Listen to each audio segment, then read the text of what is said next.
So here we have the real-time clock displaying the time 2:41. And if we look at the time that is currently, you can see that it is 2:41.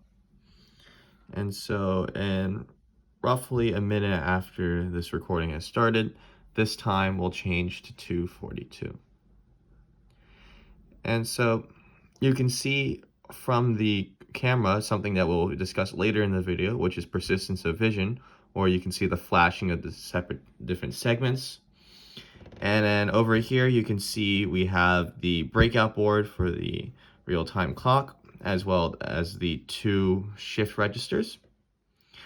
And finally, underneath our other circuit that's connecting to the computer, we have our AT-Tiny board. And as you can see here, the time has changed to 2:42. And if we look at the time on the computer, it has also changed to 2:42. So this circuit can be broken down into 3 key components. We have our real-time clock breakout board on the left. In the center, we have the AT-Tiny, as well as our 2 shift registers and our transistors. And finally, on the right, we have our 4-digit 7-segment display. Over the course of this video, we'll be talking about all of these parts. So the first of these parts is the RTC breakout board, or the real-time clock.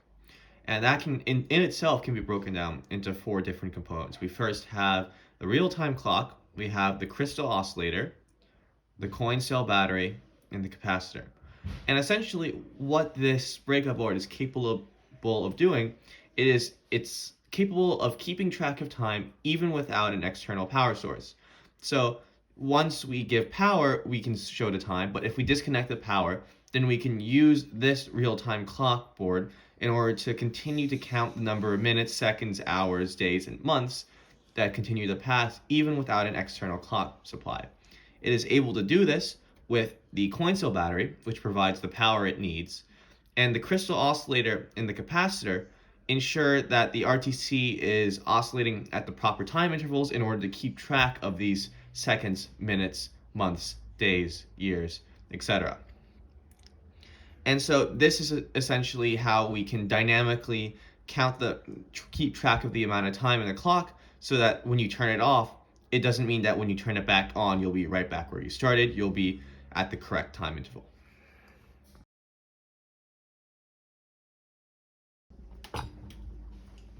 So the second portion of this circuit is the AT-Tiny 85, as well as the 2 shift registers.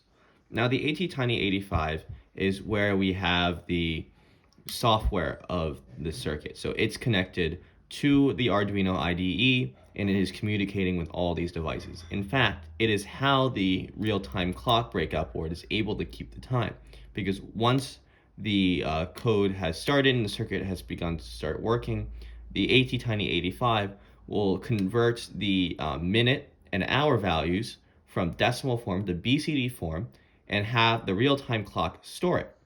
And once the real-time clock has stored it, it will use the crystal oscillator and the capacitor to make sure that it is properly keeping account of the changing values.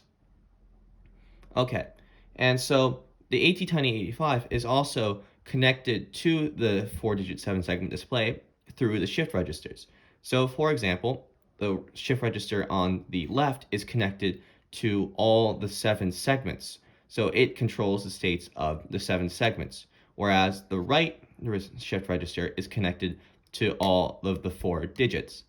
Now, none of the digits are on at the same time, and none of the segments are on at the same time.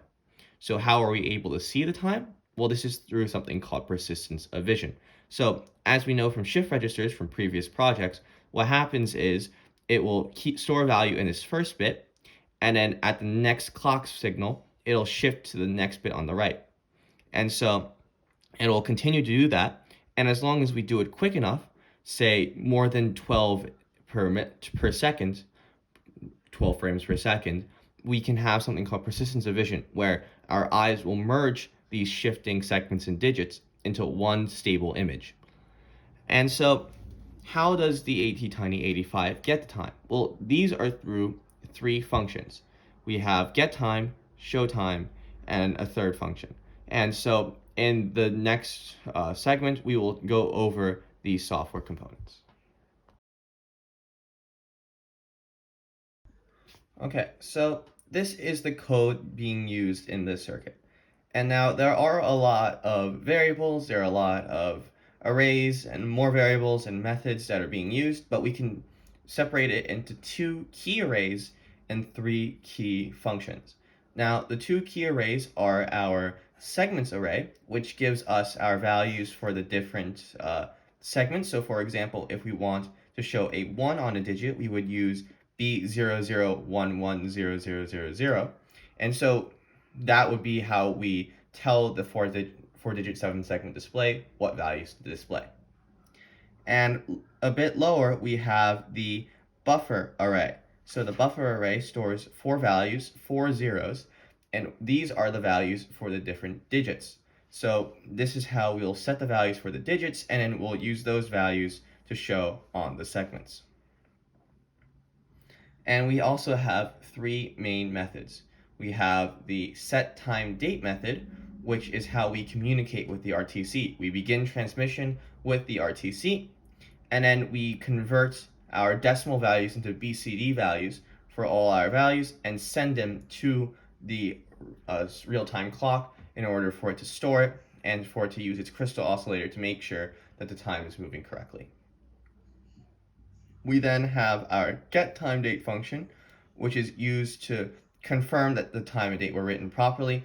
First, it begins to start communicating with the RTC, and it starts reading the registers of the data that we've already transmitted to it. And so after which, it will save those values into our 4 buffer values. So we'll use basic math, finding remainders and dividing by 10 in order to store values in these 4 0 in this array. And that's how we'll be able to find what time it is. And finally, our final one is the show time. And this is how the ATtiny85 is communicating with the shift registers. So it will shift out the data from each of the digits, and it will then shift out the data for the segments. And so this is how the values are shown onto the 4-digit segment display. And we also have a set square wave to set the square wave rate, which will be used for the colon.